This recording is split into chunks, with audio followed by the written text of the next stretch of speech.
Amsterdam's most famous product, carefully weighed and packaged. The city's 166 coffee shops selling cannabis are a worldwide attraction.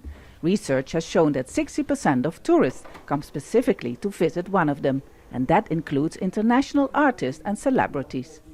Mike Tyson a long time ago, and even Dennis Hopper back in the day. And they all got stoned here. They all got stoned in the greenhouse, and they had a really good time in Amsterdam. But they're not allowed to come in the future anymore.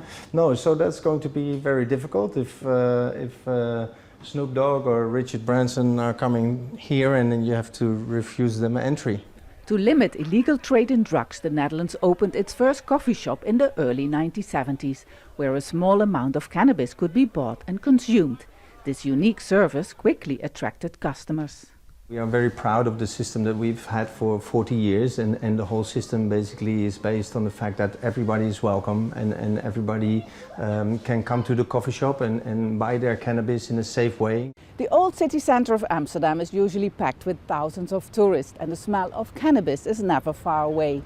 Since the lockdown, this is how the Dutch capital looks like. Local residents say they can finally sleep. To them, this shows that tourism was out of control. Olaf Ulrich has lived in the old city centre for 40 years. Together with other residents, he started a campaign to make the city less noisy and more livable. It's a kind of a silly idea that people who smoke pot don't do any harm or so. Of course, if you're 5 young people from France or Belgium or wherever you come from in a car and you're excited to go to Amsterdam, you buy your pot, you buy your 6-pack of beer in the supermarket, and you go hang around or whatever and do whatever you like. Coffee shop owners and customers blame alcohol consumption rather than cannabis for the nuisance caused, and they believe the mayor's move to ban foreigners will lead to more illegal street trade. There are other ways of getting it, and I feel like that's what people gonna try to do, right? Because as I said, Amsterdam is more than just smoking, but it is part of it, definitely.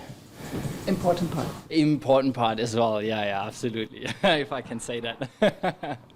The mayor says this does not mean she wants to change the image of Amsterdam as a city known for its freedoms.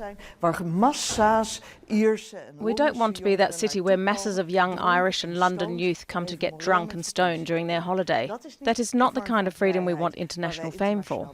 We want to be famous for our freedom of conscience.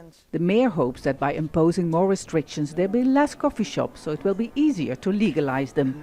Because while it's legal to buy cannabis here, there are no regulations in the Netherlands for those who supply it. Step Vaassen, Al Jazeera, Amsterdam.